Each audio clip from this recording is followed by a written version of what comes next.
warahmatullahi wabarakatuh. Perkenalkan, saya Wita Apriyani dari kelompok 8. Di sini saya akan menjelaskan tentang sistem moneter internasional. Dalam bisnis internasional, sebuah perusahaan harus memahami apa itu sistem moneter internasional.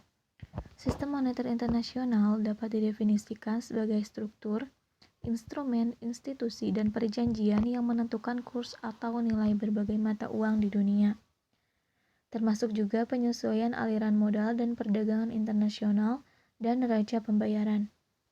Selanjutnya, ada sejarah sistem moneter internasional. Sistem moneter internasional dimulai pasca Perang Dunia Kedua sampai saat ini masih berkembang.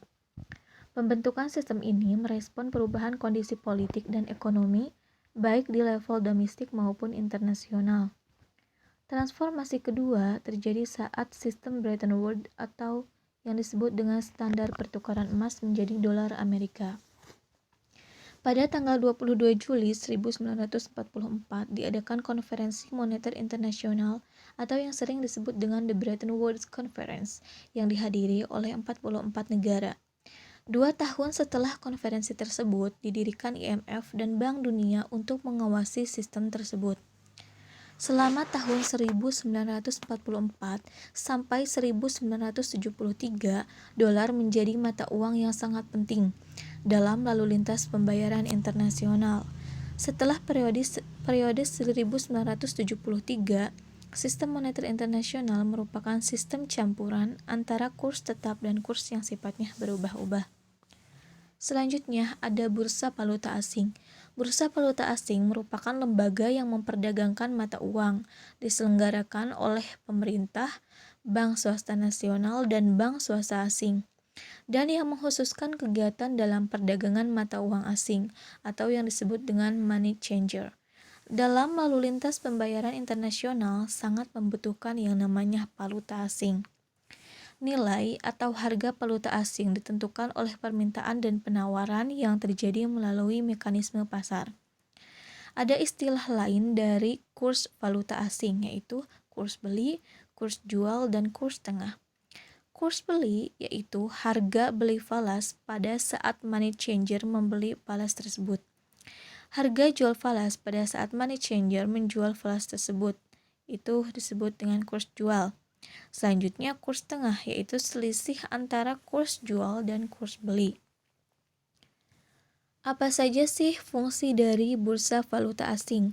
Pertama yaitu mentransfer daya beli uang antar negara. Selanjutnya penyediaan kredit bagi perdagangan luar negeri, menjual belikan valuta asing, memperlancar perdagangan internasional dan pembayaran internasional.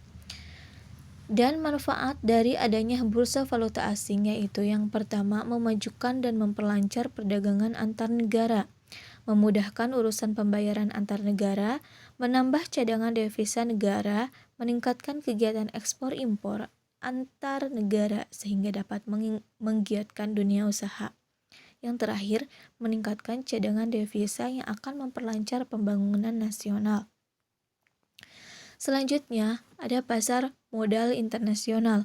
Pasar modal internasional adalah tempat bertemunya pihak yang memiliki kelebihan modal dan pihak yang kekurangan modal.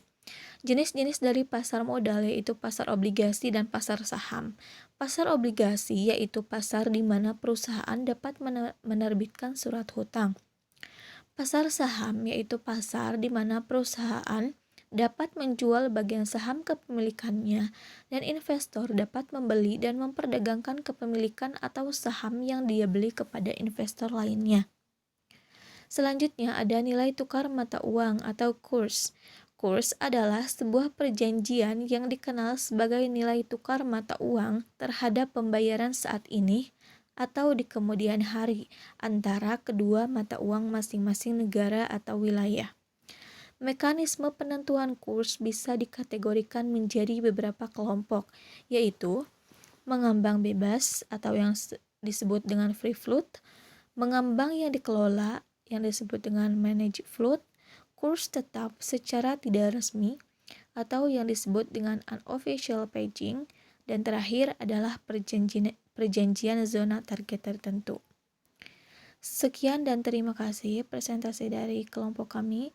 Wassalamualaikum warahmatullahi wabarakatuh.